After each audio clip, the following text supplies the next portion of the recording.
bude mai baki bude mai baki bude mai baki yawa ya sunanka no kaka bar gemun shi waje yana zuwa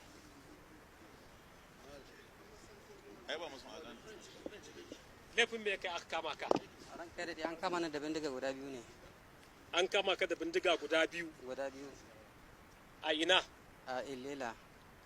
a ina ka samu bindiga guda biyu daga Jamfore ne jin tsallako da su ka tsallako da su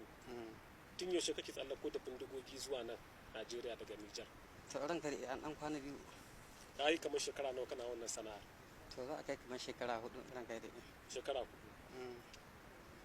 bindiga ke zai kai mata ba za ka kai bindiga guda biyu to wani na ce min suna son su dan samu abin da za su kare kansu ya ce in samu mishi guda biyu wanda kake kaiwa shekara 4 suka ci kowa to ran kai da wanda ne taɓa kawo ma alhaƙiƙa tsakani da Allah ya masa rasuwa to akwai rashin lafiya ran kai da kuma ka sani da kwanan mutum sun ka kare zai mutu an ce yan sanda sun zargi cewa daga Algeria yake zuwa daga bindiga sai ranka da ban taɓa zuwa Algeria ba ni ina tsallaka Nijar in samu ranka da to da ma shekara ne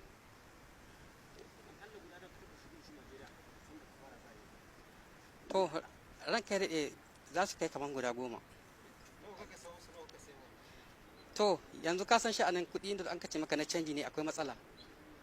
akwai lokacin da suke da sauki akwai lokacin da ba su da sauki saboda yanzu naira ta riga ta lalace to yanzu dai can a can Nijar suna bani ita akan miliyan 1 na sefa ka sayar nawa a dan Najeriya to a dan Najeriya ina sai sa kamar miliyan 3 tun an ka buga miliyan 1 na Najeriya na sefa zai kama kusan miliyan 2,850